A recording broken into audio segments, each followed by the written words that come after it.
I'm Duncan, and this is a Dunking into Doctor Who Christmas special. When Clara is awoken by Santa Claus crashing into her rooftop, she's immediately grabbed by the Doctor and transported to the North Pole, where a group of scientists are under attack by alien creatures. And it appears that Stephen Moffat has been watching Alien, The Thing and Inception before getting blasted on tequila and writing the script, as the episode draws heavily from those films. The episode itself is very, very good, with some genuinely terrifying moments that I think would have made a lot of small children afraid to go to bed that night. The ending itself, it kind of ties everything up a little too neat of a bow for me, and Sleigh Ride at the end definitely needed to either have a bit more money spent on it for the CGI, or a bit more done with practical effects. Now the episode itself, unfortunately the alien monsters start with a terrifying hook. They are blind and deaf, but if you see them or think about them, they will come for you, leading to a terrifying Silence-esque threat of how do you fight something that you can't think about.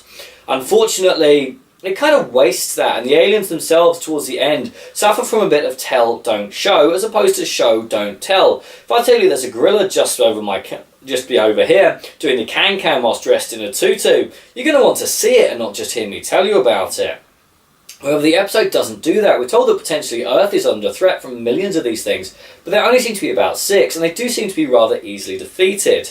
However, given that the show goes out at 6:15, I understand there's only so far you can push the envelope, but I do wish more had been made of this threat, and hopefully they will return in a later episode, although I doubt it very much. Although given Stephen Moffat's seemingly limited bag of tricks to psychological scares, I do expect that their abilities will show up again in some future creature. As for the actors themselves, most of the characters introduced this episode could have been easily replaced with 4 wooden blocks with frowny faces, and I probably wouldn't have noticed. Nick Frost tries his best as Santa Claus, and he's clearly trying to have fun with the role, but he looks lost, and I wish more had been made of his abilities.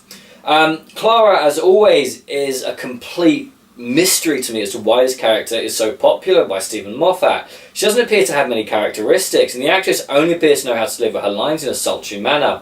Most people I know were hoping that this would be her last episode, going out either by deciding not to travel anymore, or just by being written out in a heroic method. Unfortunately, she's now travelling with the Doctor in the new series in the autumn, and I hope that it's either a short stay or the character improves, as I feel she was responsible for some of the weakest episodes in the previous series.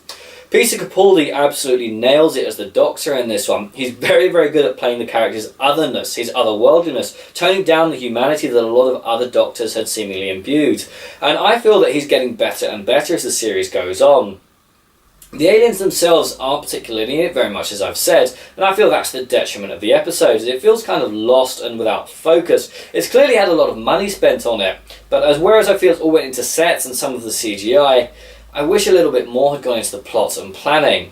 Overall, the episode for me though was an absolute winner. I felt it absolutely brilliant, not just on Christmas Day when you've got a nation full of turkey wanting to watch something, but on a hot June day when people are a bit more sceptical. The episode itself, The Last Christmas, is definitely worth checking out, and I feel it is the best of the Christmas specials, for what that's worth. With that said, I hope you had a very Merry Christmas, wish you all a very prosperous New Year. I'm Duncan, and that was a Dunking.